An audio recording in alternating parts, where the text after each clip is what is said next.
Bonjour à tous, bonjour Jean-Paul. Bonjour Françoise, bonjour les amis. Alors dites-moi, c'est pas moi qui vais annoncer le titre aujourd'hui. Vous allez nous parler de la coupe, mais laquelle? La cinquième, Ah, la cinquième. voilà. Alors, Allons-y. nous allons parler de la cinquième, en parallèle d'ailleurs avec la cinquième trompette, comme d'habitude. Mais il se trouve que la cinquième trompette, c'est un passage long. Et il faudra que je le résume. Mais pour l'instant, avant de commencer, je vous propose de lire ce texte-là. Donc, chapitre 16, à partir du verset 10. Le cinquième versa sa coupe sur le trône de la bête, et son royaume fut couvert de ténèbres. Et les hommes se mordaient la langue de douleur, et ils blasphémèrent le Dieu du ciel à cause de leur douleur et de leurs ulcères, et ils ne se repentirent pas de leurs œuvres.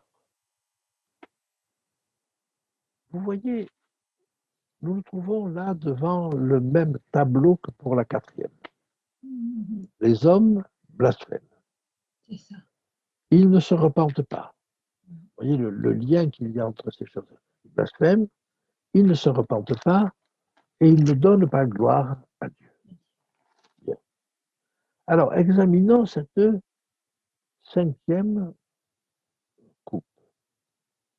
Elle est versée non pas sur la terre, la mer, les fleuves, les sources d'eau, les luminaires, elle est versée sur le trône de la bête. Ça nous oblige à définir ce qu'est ce trône de la bête. J'aimerais pour cela repartir au chapitre 12 et au chapitre 13. Au chapitre 13 exactement d'abord. Chapitre 13, le premier verset. Et on va nous parler là aussi d'un trône. Mais regardez. Je vis monter de la mer une bête qui avait 10 cornes et 7 têtes, et sur ses cornes 10 diadèmes. Et sur ces bêtes, des noms de blasphème. La bête que je vis était semblable à un léopard, ses pieds étaient comme ceux d'un ours, et sa gueule comme une gueule de lion. Le dragon lui donna sa puissance, son trône et une grande autorité. Voilà qu'on nous parle du trône du dragon que le dragon donne à la bête. Alors ça, c'est intéressant parce que, vous voyez, on en parle du trône. Et à l'époque, je ne vais pas refaire toute la démonstration aujourd'hui, mais à l'époque, quand nous avions traité ces sujets-là, on avait compris que le dragon, c'était Satan, bien sûr, ça nous est dit au verset 9 du chapitre 12, mais c'était l'Empire romain. C'était Satan qui se cachait derrière l'Empire romain. Et l'Empire romain va donner, l'Empire romain surtout d'Occident, hein, l'Empire romain d'Orient va devenir, lui, l'Empire byzantin, on laisse ça de côté pour l'instant, mais l'Empire romain d'Orient va évoluer, il va disparaître. Il va être remplacé par un système politico-religieux du Moyen Âge, mais qui va avoir le même siège, le même trône. Le dragon, nous est-il dit, donc pensez en l'occurrence Empire romain, va donner à cette puissance qui va suivre, sa puissance, son trône et une grande autorité. Et quel est son trône? Le trône, c'est l'endroit d'où il siège. L'Empire romain avait son siège à Rome. Et l'autorité qui va suivre, politico-religieuse, a les diadèmes dispersés sur les cornes, je vous le rappelle. C'est-à-dire que l'autorité va être dans les différentes capitales des villes qui vont représenter ces différentes entités.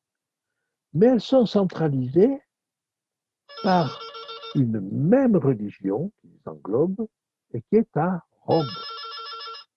Et par conséquent, le siège, le trône de la bête, c'est Rome. Je vous rappelle que ce trône, cette bête, ça n'est pas simplement l'entité qui a son siège à Rome, mais c'est l'ensemble du système politico-religieux de l'Europe de l'Ouest pendant le Moyen Âge. C'est un petit peu différent maintenant. Mais nous verrons au chapitre 17, le prochain chapitre, que quelque part, il y a une résurgence de cette association politico-religieuse. Nous en parlerons en son temps. Et donc, le trône de la bête, pour moi, pour l'instant, c'est la ville de Rome. C'est ce que je déduis du chapitre 13. Maintenant, est-ce que ce trône peut se déplacer? Est-ce qu'il peut se situer ailleurs? C'est possible. Je n'ai pas d'éléments à ce sujet. Mais voyez, les ténèbres tombent sur le trône de la bête, sur la tête. C'est-à-dire que si vous avez les ténèbres, vous n'y voyez plus clair. Et donc, il y a une perte de clairvoyance, si j'ose dire, de cette tête. Alors, vous avez bien sûr à Rome l'Église romaine, mais vous avez le club de Rome, vous avez différentes associations, et il n'est pas impossible qu'il y ait encore d'autres choses qui aient leur siège à Rome. Et je pense à Babylone. Là encore, nous le verrons avec le chapitre 17. Donc, vous voyez, ce trône de la bête nous renvoie un petit peu à des détails que nous trouverons un petit peu plus tard. Et donc, pour l'instant, je ne vais pas insister là-dessus. Mais, si je continue, ils blasphémèrent Dieu, les hommes donc se mordaient la langue de douleur, non seulement de la douleur physique à cause de leur ulcère, c'est dit plus tard, mais à cause de ténèbres. Françoise, est-ce que vous avez fait l'expérience qu'une douleur est beaucoup plus vive la nuit que le jour? Tout à fait. Si vous êtes occupé à faire certaines choses, la douleur, vous y pensez moins. Tout à fait. La nuit, si vous avez mal la nuit, seul, alors que vous ne pouvez pas faire grand-chose sur cette douleur, alors elle devient aiguë. Oui, plus, et c'est ce qui se décrit ici. C'est-à-dire qu'en même temps que la douleur, on perçoit l'angoisse qu'il y a. Et ils blasphémèrent le Dieu du ciel à cause de leur douleur et de leur ulcère, et ils ne se repentirent pas de leur œuvre. Voilà ce qu'est cette cinquième trompette, et je reconnais que, cinquième coupe, excusez-moi, et je reconnais qu'elle manque peut-être de précision, parce que il y a des éléments que nous allons retrouver, il y a des éléments qu'on a pu voir au chapitre 13, mais il y en a que nous allons voir au chapitre 17. Par conséquent, je ne me permets pas d'aller trop loin dans l'interprétation. Il vaut davantage la peine de s'attarder sur les sixième et septième coupes. Bien, merci, merci.